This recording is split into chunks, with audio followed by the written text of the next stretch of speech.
guys, I'm here today at the Gamesmen. So we're going to have a chat with Daniel today and walk through his operation. And Daniel, tell us a little bit about the store. Gamesmen started in 1982. Yeah. The shop's been here since 1989. So what did you do between 82 and 89?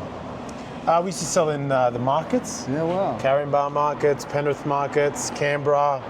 Travelled all across 10 or so marketplaces. Yeah. Blacktown, Penrith, I think were big ones. And then we had a store in Bonds Road. That was our first store. There was like a warehouse style setup. In between there as well, we went to the Easter show. I was a little nugget back then, just wanted to go buy show bags. Needed a bigger store with a huge demand, I suppose, of gaming, and it was becoming a mainstream household item. Everybody wanted an Atari or Commodore 64 in their lounge room. I had a Mega Drive and a Commodore Amiga. And I used to come here as a kid to buy my games with my dad. It was like the highlight. We'd go play soccer. If we had a game at Penshurst, I'd be hassling my dad, like, well, can we go into the Gamesmen? Can we go into the Gamesmen? Even if we weren't going to buy anything, I still just wanted to come here to walk around. It still is, actually. People still come here. Kids go to school. It's everyone's favourite shop. Yeah. Which is very good, you know. I suppose that's what we've continued to try and do, is make it a place where happy shopping. People love to go what they see. I suppose it's like a gaming or toy wonderland. It's been here for a long time. It's iconic in Penshurst and I suppose in the gaming industry. It's an institution. Like I said, I was coming as a kid. Yeah. It's famous in the area. Everyone knows the Gamesmen. Yeah. Parents buy for their kids or grandma brings the kids over now. So it's really good to see. And you know what? They continue playing the games. I suppose Nintendo's been around forever. Sega's still here. Iconic brands that people want to shop. You bring joy to people's lives. We try to. It's a fun business to be. We try to. Putting smiles on faces is what we like to say. Yeah. We're turning 44 this year, so this is 44 years. This is due for an update. It's the markets back in the day over here. When the store first opened, that was our Wollongong store. We had a couple of stores, one in Wollongong and one in Penrith. That's an Easter show. Yeah. So's that one up there. That's what the store kind of looked like before.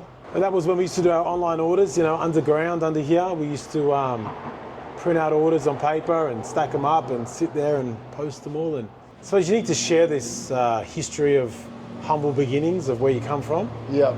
You know, it's very important to remember them and, you know, continue to remember them as you grow, right? Well, there's not many places you can get some video games or some toys, buy some beer and get a pizza and have a fantastic Friday night, you know? Yeah, you should check it out. We've got maybe beer for dad. Beer for dad.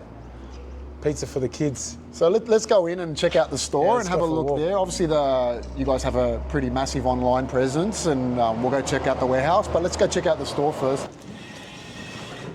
The layout is we probably need more space because. How many products you stock? Good question. In here, I think there's about 8,000. 8,000. The business has 25,000 in stock, but yeah, here's about 8,000. Started off in gaming, and as time's gone on, we've transitioned firstly into board games, card games. Yeah. Then we moved into some toys, some Legos, some figurines. Racing's always been a big part of our business. We were an expensive destination store, or a destination store where you needed to own a console.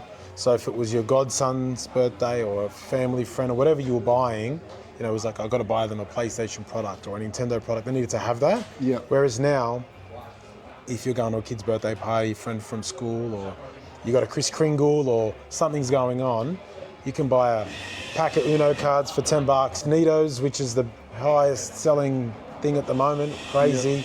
Toys and Hot Wheels and sort of everything for everyone. That's what we try and do. 5 years ago, we brought in the digital screen, which allows us to be controlled from head office and allows everybody. So whether it's a Nintendo new product coming out, which that will age over time, to like a PlayStation, to like smaller brands that, you know, don't have the, I suppose, capacity to take over space. You know, we change that to out now when a product comes out, or if it's something that's really, you know, a Pokemon card release, we'll keep it static for the first 5 hours of business because that's what's relevant on that day. Pokemon's probably a hard release. Like, you get an allocation of stock and we try and divvy up the allocation online and in-store as much as we can. Yeah. Predominantly something like that, we like to put a lot of the product in store. Yeah. Service that local customer and that one that keeps coming back. And and ensuring it's getting into the right people, right? Do you limit it to per person? Do you limit? Yeah, we do one per One person. per person? Yeah. Supply's hard at the moment, but as time gets on, it gets easier. But we do rugby league cards, which are hugely popular. Yeah. AFL cards. There's Magic the Gathering. Yeah. Then we have a huge range of sports cards, which are highly sought after and expensive. Yeah. But I suppose it's like something for everybody. Like these mum's not going to come in and buy a $2,000 box of cards for their kid. Yeah, yeah. But they'll come in and buy a $30 packet of cards for them, if they like sports or rugby league. And as well, back to that driving around thing, parents want to, they buy a box of cards. Yeah. And when he's good at soccer, he gets one. And when he does his homework, he does one. And empty the dishwasher, does one. I love it. They keep them stashed in the cupboard. It's a good idea. So we're selling, we're not trying to sell to people here, but that's a good idea. You want a box of cards, come and get a box of cards from the Gamesmen. Fuel now, you can't drive around and go try and pick them up. One stop, get them all. Have them ready. Can you talk to us a bit about how the checkout works here? The point of sale system is Retail Express. Retail Express, cool. A great over-the-counter point of sale system. Done a customized feature to manage the click and collect. Yep. It does sales orders, so if people want to pre-order an item. You can pre-order in-store or online. If something's released to come out in, a month's time, you can come down, put 20% deposit in store. Once that item's released, it'll come through the click and collect system. I'll scan it in, you get a notification it's ready to collect. Yep. You come and pay the balance, and the way it is, it's yours. It's reserved for you. Do you take many returns? Do you get many Look, returns we do in the store? Everyone's got their, we do 30-day returns on unopened goods. I suppose between returns of that, people cancelling orders, returning from change of minds, warranty claims and products, the business runs a 3% return rate. People here, there's no sizing or people know what they're buying. Lots of information on the website, which eBay taught me to, have a great product listing. Pictures tell 1,000 words. Have minimum of 6 pictures. Informative pictures, informative writing. Try and put as much information as you can. Yeah. Whether it's sizing of the backpack, or how big the racing rig is, or what's the weight limit, or who's it for, and all the information you can put, because that helps the customer conversion, helps their buying decision, and it minimises the returns. So we do Afterpay. Just Afterpay or others? We do Zip Pay. Yep. But online there's Apple Pay, Google Pay. And how do you justify the high fees? I suppose you have to offer Afterpay now, right? Yeah. It's become just a payment option. Sold me on it in the first place was the higher ASP, the more retention of customer, they come back, the customer directory that you were on there. We were early adopters of Afterpay. We were one of the first gaming people to come on board. So all of those things were great, as long as you continue to blend it out with all the other payment options. Yeah. This is our Mario figurine. Check this out. Not many of these globally. Nintendo found a great home for it here. But I think there's only about 8 of these globally, so it's awesome. Wow. Yeah. And as much as it's really cool, how do you justify the space for it? Because you could have product here, right? I think in-store and in warehousing, just because there's a spot, don't put a shelf all the time. Yeah. Because you've got an empty bay, don't put a racking.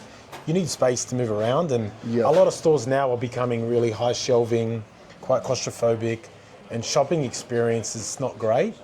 People want some space to go. And look, I'm trying to not do it, but there are areas where it does get a bit bit tricky and a bit high. Yeah, when you've got limited floor space, you should use the high. Yeah. Put something here, but Mario. I mean, I think experience is important. Unless you've got gaming consoles here, I saw someone driving the car in the seat over here earlier.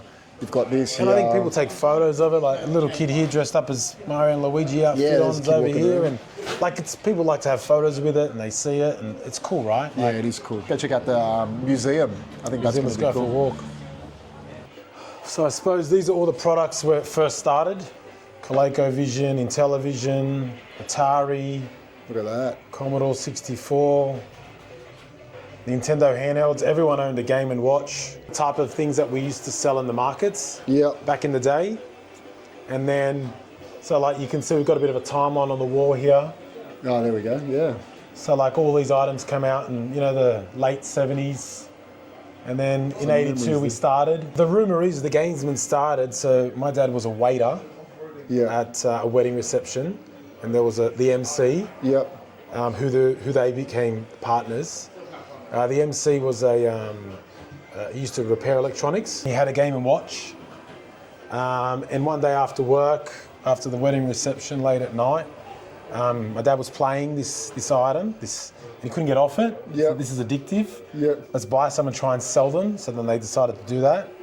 And then they went to the markets and then they were highly successful selling them. Gaming became, I suppose, a bit more mainstream, and Nintendo started to bring out more and more products and became a home console, and we just rode the wave. I mean, and talk us through, obviously this is your museum, but why does it need to be here? I mean, obviously it's real estate that, again, could be product, could be selling, but it's obviously dedicated to pure a museum, an experience. So nostalgia. Look, I think it's definitely a huge point of difference for us. I think no competitor can replicate this. You could, but not overnight, that's for sure. Yeah. Quite expensive to source and hard to find these days, so it makes it even more difficult. Showing where gaming came from and how the Gamesmen's been there the whole time through. I mean, people will come in here and go, oh, I had that as a kid, or remember the joysticks, or... And like you said, most of the time they bought it from the games. I used to have BMXs when I was a kid, so I could go somewhere and all the BMXs are there. I'd be in awe as well. Yeah, I think it's just an important part of our business. I think it's a great concept, because all the other stores do have, the gaming consoles, and you can try them and test them, but they don't have a museum. This is like do people come here just to come and see the museum? Heaps of people. Travel internationally, travel Look overseas. This morning I had some guys I knew from JB Hi-Fi and they had 2 hours spent. He goes, can I come and see the museum? Love it. Look, I think everyone, resonates somehow with gaming in their life, whether they owned a console or whether they played a console at a neighbour's house, a friend's house. People played games growing up. Like, I think it's cool to show off, like we collected it over 25 years. People put collections away. And it gives people a reason to come here in store, not just to shop, but to check out some of their childhood memories. And like some of the things you can't buy, some of the things are really expensive. Some things come out people don't get to see. Like PlayStation celebrated their 30th anniversary of gaming and they released a Pro console, which is so hard to get, and here you can come and see it. All the different colour PlayStation 2s, which you virtually can't find anymore or can't get. So these are all the PSPs that were ever launched, and like this is gaming that if you grew up in the 2013, 2014, you were a gamer. Like now you're old enough to have disposable income that you maybe want to buy some of these and put them on the shelf. As I said, like they're cool to see. Yeah, definitely. And then overflow stuff we sell, things that we've got extra of or trade in and we sell them. Cabinets here we sell, these ones here we sell, these ones here we sell. All this is for sale. Like there's not many places, stores you can go in. They're coming along now that you can buy a brand new Switch console. Yeah. And you can buy an old Super Nintendo console, right? Like we've been selling over 30 years, selling secondhand, doing trade-ins. I think Nintendo's artwork and box art back in the day was just something that even today is incredible. Like, this is the Super Nintendo console. This is a 64 console. These are all limited editions, Australian release editions. But these are things that people remember as a kid, because just opening this up and saying, that's what I got at Christmas time. And I think that memory will stay with people forever, right? I think we used to ask for years about, I want this, I want this, I want this. And the day you got it, the excitement was immense. Do you do anything when like a movie comes out, redone, like Street Fighter movie or Mortal Kombat or something like that? Do you do anything in here or in the store that if a new thing comes out, do you do anything with the retro? Yeah, like when the latest Gran Turismo came out, we would pull out all the Gran Turismo items and showcase them all. Yeah, so cool. Obviously Grand Theft Auto is the next big one, we'll do that. Movies, not like the Mario movie, there's lots of things that go cross-marketing that goes across for that. I noticed that you tag the products with the price. Do you tag every product with the price? Every product. Every product's tagged with the price? I think there's nothing worse than going somewhere and not seeing what it's worth. Yeah. We used to have a scanner where we didn't tag things and people would scan it. But like as you're buying stuff, you're looking and you go, oh, $20, I'll take it. Yeah. And is there a reason you don't tag the shelf? When we had lots of less items, it was kind of like this hook was this. And now there's times where that hook's not just that. It could be multiple items. So we're in the process of moving away from these and tagging the items, but they are Well, they should be removable. Oh, they're removable. And when you sell one online, how do you do with price changes then? You got to re-ticket it? You ticket over the top or you pull it off? So what happens, the system will, all price changes that come through today, we don't action them straight away. In the morning, they run a script and the script will give them all of the price changes for the day. So, something like today, there might have been 40 price changes. So we open at 10, but staff usually come in from 9:15. Manager comes at 9, sets it all up. Then they would go through and read sticker items for that day. Then in the big times, the Black Fridays and things, there's lots more. Sometimes there's hundreds and hundreds of labels. But if we were to do a blitz sale, 10% off board games, I wouldn't sticker them. No, we would have a sign, 10% off system's already price. Loaded with it. We'd have a sign there, 10% off full mark prices. Digital gaming is part of the future, similar to music and everything else. We've always been a business, an accessory business that sells software, not a software business that sells accessories. So although it has impacted people coming in for new release gaming, we've always been the one that they would want to play Gran Turismo, come to us for their steering wheel, their seat, their shifter, their hand, all of that stuff to complement what they did. Media is costing a lot now, like storage is going up in this ever-changing world. So digital can be a good concept. But I think the offset of that is going back to people coming into a store and wanting to buy a tangible physical product. They're not getting that. 30 years time, am I going to have a screen with my digital library of games? Or am I going to have my museum of physical product, right? The physical product does more than just have a game. Like it's what they love, the artwork. People just love to put it on the shelf and keep it and have it something tangible, right? That they can sell. This game was $120 when it came out. It's probably worth $500, $600 today, maybe more.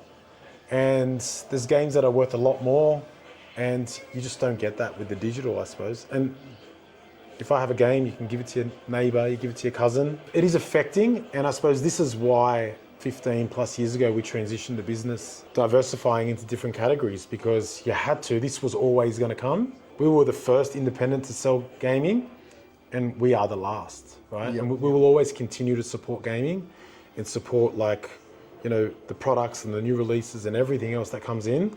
Gaming margin is not great, right? That's why you don't see many new competitors come into the market. Everyone's always looking for something else. And this is why we've always been in the accessories business. So competitive wise, we've all really got our percentage of what we sell. We've chosen range and we've chosen service, right? And we have a competitive price. It's always room for improvement. I say we're always students, we're always learning every day of what people want and trying to do better.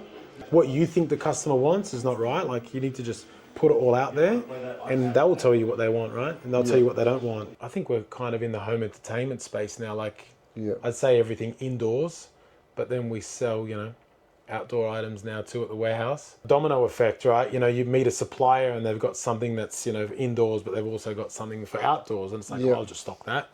We can do it now with the warehouse. I sell Segways. It's not something that I would put in the store, but online sort of works. I think e-com people are box movers. You can put something in your business that your customers want to buy.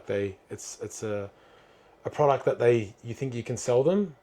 You have the facility to put a sticker on a box. Doesn't matter if it's big, small, and why not? Your website's 24 hours and it's to the whole of Australia. Sell it to them. We are a family business, 100% Australian. I have no international staff. Everyone that's employed is in Australia, in Sydney, really. Realistically, everyone's involved in making the business successful in any way. And whether you sit at the top level, everyone, and it doesn't matter if you're creating purchase orders. If my staff's not creating purchase orders, well, I'm not getting any stock. I've got team doing the web pages. If they're not putting it up, who's buying it? If there's a break in the chain anywhere, all the way down to the part-time staff that works one Sunday shift at the store, everyone plays a part in making the business successful. If the business is not successful, I would start at the top, right? Because, we're the ones that have making the decisions of what to do and how to get it.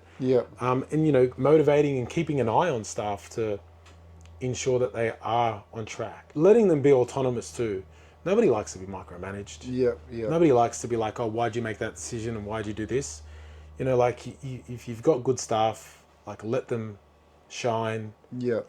It sounds like a lot of autonomy almost starts from your mum, letting you guys have autonomy, and then you guys let your staff have autonomy, and you have this kind of whole culture of autonomy. Well, I think that's why we've retained our staff for so long, because, you know, just because I have an idea doesn't mean it's good. Yeah. You know, like, I might have to make the final decision, but, you know, I want to hear people's opinion on if it's good or not. And they might have a better idea than me. There's no point for me to say, use my decision. Like, we're all here to achieve the same goal. And we all want to continue to be in business. We all want to run a great business. We probably don't celebrate enough the keep goings, right? We talk about startups and how wonderful that is. And we talk about people who win awards because they hit a revenue or whatever. But I think 45 years is phenomenal. A generational business, you know, they have a challenge to get the next generation on and understand. The first generation give the next one the autonomy to work, which is hard. But then another challenge I suppose we've had is moving from an over-the-counter business to an e-commerce business and retaining them. We want to keep the in-store vibe shopping online. You know, we want to make people feel comfortable shopping online and knowing that they're putting their money up and we're communicating with them that we're going to get you your order as fast as we can. And, you know, bringing the tech like the click and collect and the digital aspect to the in-store shopping to ensure that, you know, they're still flowing. I suppose it is hard to create an e-commerce business and a successful one because when you build a store, you've got a store and you can look at it and everything that goes in it, and you go, well, that's where my money went to. And where you go, well, I just paid $50,000 for a license. Like, or I built something and it's just well, here's some code somewhere. My list of plugins and, you know, it's very hard to kind of justify, or spending so much money with Google a year to kind of get the shopping experience and customers to the website. You know, it's a very different business. They're not the same. And tell us about, obviously, your dad started the business. He did, I've seen a few photos of him around and I've seen a few quotes here that are pretty cool. Talk to me about why these quotes are here. And I suppose Dad started the business, 82. Dad was here till 95. I was still at school then. Took over the business. I started working here in 2002. Did you work while you were in school and weekends after and stuff school, like that? School holidays? Sounds like holidays. Same thing. I used to stack the shelf when I was old enough to stack the shelf and all that stuff. In the early days when I was younger and they used to have big sale events, that was a big thing at the games, and a big 4-day sale. I used to just come for lunch back then when I was a kid. You know, as I got older after school, I used to went up to school up the road, and we used to come and pack orders. We're not here for a long time, we're here for a good time. I suppose, you know, you got to make the days count. So, and then, you know, this is something we always, you know, they'll forget the price, but they'll remember the service. I think that's why we kind of chose to have a service business. I think it's really important. It seems like you've continued that all the way through. I think you can convince somebody why they're paying a bit more for a product versus trying to convince somebody you're doing a good job when you're not. The longest way is the shortest way. I suppose it's to do things properly, right? Don't take shortcuts. Nah. Like, if you're going to build something, build it properly. If you're going to execute something, execute it properly. I suppose this is why we've always stocked every product. We don't drop ship. You know, if I believe in something it's going to sell, like, let's back it too. We're in it together with the supplier. Customers don't want to see one product on the shelf. They want to see a full range of product and go like, oh, wow, this is so much to choose from. Stack 'em high, watch 'em fly kind of came from similar to that, you know, putting all the product on the floor, being invested. Back in the day, we used to do big stacks. I don't know if there's a photo. I'll show you one later. I think we saw one on the front. The front board, consoles, and, you know, people would walk in and be like, wow, this is what it is. So that's what I remember as a kid. I remember walking in with stacks of stuff. Like piles of Mega Drives and stuff like that. You know, to me, this store would have been like 4,000 square meters in size. Like, as a kid, you walk in, you're like, oh my God, this place is epic. There's games everywhere. You know what I mean? Like, just as a kid, you walk in and you go, oh man, this place is awesome. Like, I remember having that feeling as a kid. I feel like you guys still have that feeling. People walk in and like, I think I'm in an amazing place. You look at all the collectibles and the cards and just feel like, oh, I'm fun. It's fun to be here. And I think that's the thing that we continue to do. And I suppose we've got one store. You know, it's really hard to replicate this store. You know, we don't have a kind of cookie cutter model, like from museum to products to service to staff to the area. Like, it's not. I'm not saying it's not something that we're looking to do. Like, it is. It's, you know, on our mind all the time. One thing that's not negotiable is rolling out more stores is, you know, to not have the same sort of feeling from the store. You know, the same about, you know, it's got nostalgia to it. It's got a whole range of products. It's a friendly service. It's all of that.